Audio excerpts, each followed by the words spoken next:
आपके सर पे आपके ससुर के कत्ल का इल्जाम है, आपने कत्ल किया?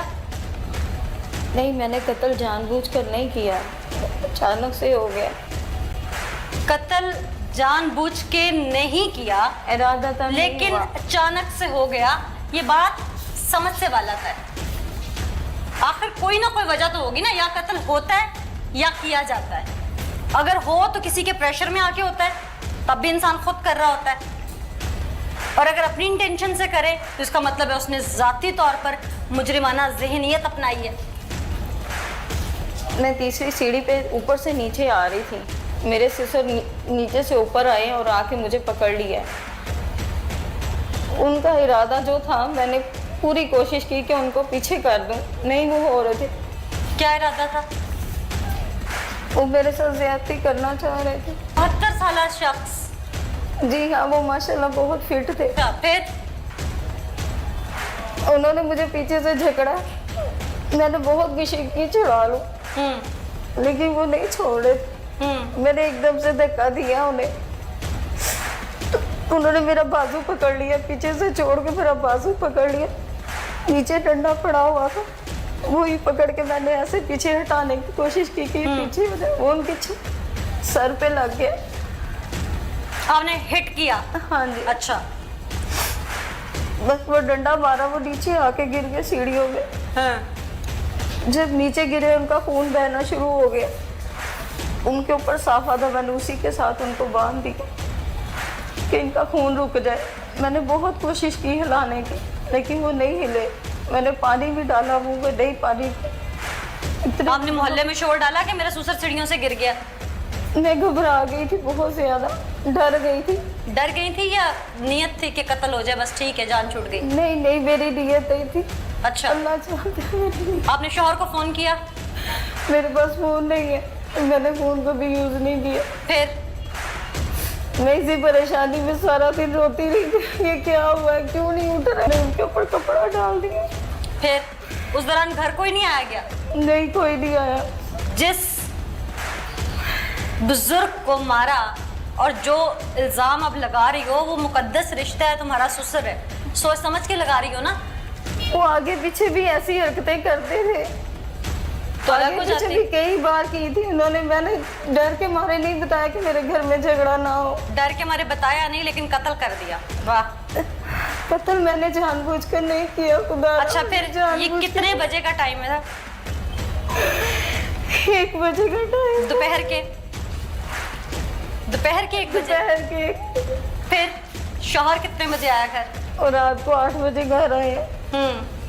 फिर मैंने उनके पाँव को पकड़ लिए, मैं उनके सामने गिड़गिड़ाई, रोई। उनको मैंने बताया कि ऐसे मुझसे हो गया, अब्बू ऐसे करने लगे थे, मैंने ऐसे कर। मान गया शौहर आपका? उन्होंने कहा मैं तुझे तलाक दे दूंगा, तुझे घर से निकाल दूंगा। उन्होंने मुझे गाली गलौज दी। बहुत बोले वो मेरे साथ, लेकिन मैंने उन्हें यही कहा हमारे बच्चे बर्बाद हो जाएंगे। आपके शौहर ने भी उठ के बाप को नहीं देखा क्यों किस हाल में है? देखा उन्होंने, वो परेशान हो गए, वो भी रोना शुरू हो गए कि ये क्या किया तुमने। उन्होंने इसी बात। फिर रात को किस वक्त जाके लाश को ऊपर रखा? 8:30-9 बजे। अच्छा, वो कुड़िया थी छोटी सी जिसको उठाया, लपेटा, कपड़ों में ऊपर जाके फेंक दिया है? बेवकूफ समझा है मुझे या कानून को? मोहल्ले वालों ने नहीं पूछा कि तुम लोग के घर का बुजुर्ग किधर है, सुबह से नजर नहीं आया? गर्मच के आंसुओं से फायदा तो कोई नहीं होना। प्लानिंग की, लाश को नामालूम बना के फेंका, लोगों से हमदर्दी लिया, लोग ताजियत करने के लिए आते रहे, रो के भी दिखाया होगा उस वक्त, तब नहीं कुछ हुआ था? किस तरह लेके गई थी लाश को छत पे? हम दोनों मियां बीवी ने ऊपर रखा था लाश को। मियां बीवी ने? हाँ जी। तो ये तीसरा मुल्ज़िम जो है, ये कौन है? ये ये वो इंसान है जिसने झूठा इल्जाम मेरे ऊपर लगाया। अल्लाह इसका खाना खराब करे। उस 72 साल बुजुर्ग के तुम बेटे हो जी। बेटे कहलाने के लायक नहीं हो। तुम्हें पता कब चला कि तुम्हारा बाप इस दुनिया में नहीं? 8-8:30 बजे। ऊंचा बोलो, मुझे 8:30 समझ। बजे। 8:30 बजे शाम को। 8:30 का टाइम। अच्छा, कैसे पता चला? मैं दर्जियों का काम करता हूँ, मैं रोज़े के बाद आता हूँ, थोड़ा ऊंचा बोलो। खाना खाने आता हूँ। अच्छा। और बीवी मेरी ने मुझे बताया कि अबू मेरे साथ ऐसे कर रहे थे, ऊपर सीढ़ियों में पुश्तानी वगैरह कर रहे थे, तो मेरे हाथ में डंडा था, मैं सफाई वगैरह ऊपर कर रही थी, तो हाथ में एक डंडा था, वो उसको मैंने मार दिया, वो सीढ़ियों से नीचे गिर गए, तो उनकी ना डेथ वगैरह हो गई। उसने मुझे ये बताया, मैंने कहा ये तो कत्ल हो गया। वो भी घबरा। नहीं, 1 मिनट। हाँ जी। उसने तुम्हें बताया कि तुम्हारे अब्बू मेरे साथ सीढ़ियों में कुछ ऐसा करने लगे, मैंने उनके सर पे डंडा मारा, वो यहाँ से गिरे, उनकी डेथ हो गई, तुमने कहा कत्ल हो गया। इस सारे कहानी में तुम्हारे दिल में एकदम भूख नहीं उठी? हाय बाजी, डंडा तो लगा उन्हें, लेकिन वो नीचे गिरे हैं, तो उसकी वजह से ज़्यादा मसला हो गया। ये ड्रामेबाजी बंद करो। तेरी जात कहाँ है मेरे मौला?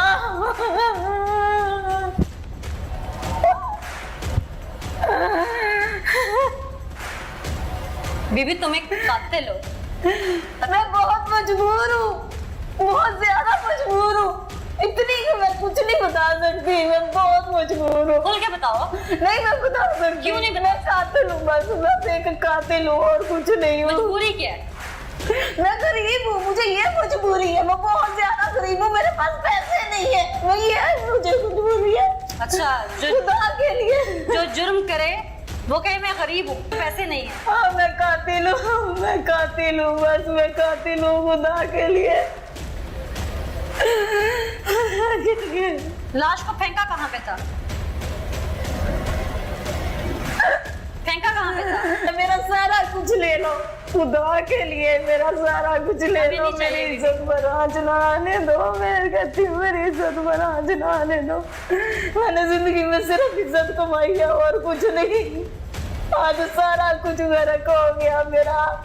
ये मुझे जितना मर्जी रोके दिखाए, कानून के हाथ में ये फैसला है। अदलिया इसे क्या सजा देती है वो अदलिया पे डिपेंड करता है, लेकिन अभी तक की जो चीजें सामने आ रही हैं उसमें कहीं भी ये मासूम नहीं है। इस मर्डर स्टोरी में इसका खामन यानी कि उस बुजुर्ग का बेटा, ये खुद खातून और वो तीसरा शख्स, ये लोग तो मुलव्विस हैं ही हैं, लेकिन मास्टरमाइंड इनमें से कौन था ये भी हम आपको बताएंगे। जिस वक्त तुमने अपने ससुर को धक्का दिया, ऐसे ही है, उसने हमारी इज्जत पे हाथ डाला, ऐसे ही है। तेरे 6 बच्चे हैं बीबी, वो किधर थे? नानों के घर खेलने गए थे। ये तुम्हारी प्लानिंग थी, यही से साबित हो रहा है तुम्हारे बच्चों का वहां पे नाम मौजूद होना, और उसके बाद उनका आके दादे का ना पूछना, खून धुल जाना, लाश उठा के छत पे एक मोहल्लेदार के थ्रू फेंकवाना, उस मोहल्लेदार का भी तुम्हारा साथ देना। और यहाँ किसी की मोटरसाइकिल चोरी हो जाए तो साथ वाले घर वाले थाने तक नहीं चलते, उसके बाद एक मोहल्लेदार तुम्हारी बाबे की लाश उठा के छत पे तुम्हारे साथ फेंकने जा रहा है और फिर उसको फेंकवाने जा रहा है। मैंने और मेरे मियाँ ने ऊपर रखी थी छत, वहां से फिर गायब हो गई है। कोक आपके जिन आए, वहाँ वो ले गए। ऐसी बच्चों को कहानियां सुनाई जाती थी। क्या नाम है आपका? मामला था पता नहीं सीगा बिना का भी यह काम होना है। कत्ल होने से पहले तक आपको कुछ नहीं पता नहीं, था? कुछ नहीं था। आपका इनके घर में कब से आना जाना है? तकरीबन 1.5 साल हो गया इन्होंने। आप इसके मियाँ के दोस्त हैं?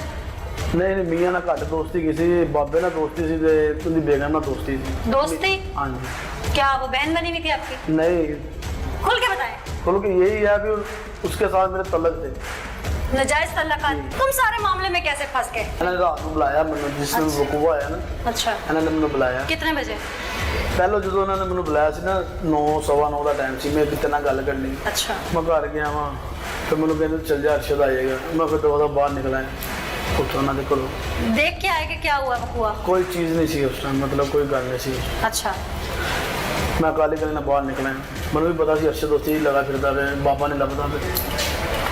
तो मैंने अच्छा, बाबा गुम गया ये फैलाया हुआ था हर तरफ। अच्छा, फिर मैंने कहा रात को आना तुम। फिर रात को मैं थोड़ा लेट हुआ, मैं खुद आई है, मैंने आना के लै गई, इशारा किया, मैं चले गया। उन्हें कोल खड़ा होया वहाँ, तकरीबन 2-3 मिनट लगे ना को अरशद ले आ गए। उन्होंने मैंने फल लिया आके बदतमीजी की, इन्हें बोलो गया, मैं खुद बुलाया, कोई गल नहीं है। मैं कन्फ्यूज हो गया उस टाइम, मेरी कोई चीज़ समझ नहीं सी आ रही, मैं की गल करा की जवाब। तब तक तुम्हें नहीं मर्डर का पता था? नहीं तो अच्छा, ਇਹਨੇ ਕਿਰਨ ਨੇ ਕਿਹਾ ਵੀ ਤੁਸੀਂ ਜਰਾ ਨਾ, ਮੈਂ ਉਹਨੂੰ ਖੁਦ ਬੁਲਾਇਆ, ਠੀਕ ਹੈ, ਕੁਛ ਨਾ ਕਿਹਾ। ਇਹਨਾਂ ਨੇ ਕਿਹਾ ਤੂੰ ਇਹ ਕੰਮ ਕਰਨਾ ਹੈ, क्या कहा कि क्या कहा? ਲਾਸ਼ ਖਾਣੀ ਹੈ ਬਸ। और अगर नहीं लगाते तो क्या होगा? ਮੈਂ ਤੇਰੇ ਨਾਲ ਕਰਵਾ ਦਾਂਗਾ, ਇੰਜ ਕਰ ਦਾਂਗਾ। ਮੈਂ ਕਨਫਿਊਜ਼ ਹੋ ਗਿਆ ਸਾਂ। कि तुमने मेरे बाप को मारा? अच्छा, मैं लाश चुक के रख के मैं चले गया किधर रखी? मोटरसाइकिल पे। अच्छा, अरशा चला रहा सी, बेगम ਉਹਦੇ ਪਿੱਛੇ ਬੈਠੀ ਸੀ ਕਿਰਨ। लोगों ने ना देखा, मोहल्ले के लोगों ने ਰਾਤ ਦਾ ਟਾਈਮ ਸੀ, ना? तो फिर भी रात। ਤੋੜੇ ਦੇ ਵਿੱਚ ਪਾਈ ਸੀ ਇਹਨਾਂ ਨੇ। अच्छा, ਇਸ ਤਰ੍ਹਾਂ ਕਰਕੇ ਨਾ ਉਹਨਾਂ ਨੇ ਬੰਨੀ ਸੀ, ਜਾ ਕੇ ਨਾ ਇਹਨੇ ਰੱਖ ਕੇ ਮੇਰੇ ਘਰ ਦੇ ਨਜ਼ਦੀਕ ਉੱਥੇ ਸੁੱਟ ਦਿੱਤੀ ਇਹਨਾਂ ਨੇ। ਖਾਲੀ ਪਲਾਟ ਹੈਗਾ ਸੀ। ਮੈਂ ਪੁੱਛਿਆ ਜਾ ਕੇ, ਮੈਂ ਦੁਕਾਨ ਤੇ ਚਲੇ ਗਿਆ ਵਾਂ। ਫਿਰ ਮੈਂ ਘਰ ਗਿਆ, ਬੋ ਆਉਂਦਾ ਪਈ ਸੀ ਮੇਰੇ ਕੋਲ। ਮੈਂ ਘਰ ਗਿਆ, ਮੈਂ ਦੇਖੀ ਜਾ ਕੇ ਲਾਸ਼। ਮੈਂ ਇਹਨਾਂ ਦੇ ਘਰ ਗਿਆ, ਫਿਰ ਮੈਂ ਕਿਹਾ ਤੂੰ ਇਹ ਕੀ ਕੰਮ ਕੀਤਾ ਹੈ? ਕਹਿੰਦਾ ਤੂੰ ਜਾ यार, ਤੂੰ ਚੱਲ ਜਾ ਤੇ कोई गल नहीं, मैं दही मैं आया हूं। अच्छा, हाँ जी, इस बात पे पक्के रहना अपने तमाम बयानात पे। मैं उसको खामद को बुला रही हूँ। बुलाओ। ठीक, बुलाएं जी जरा उसको अंदर।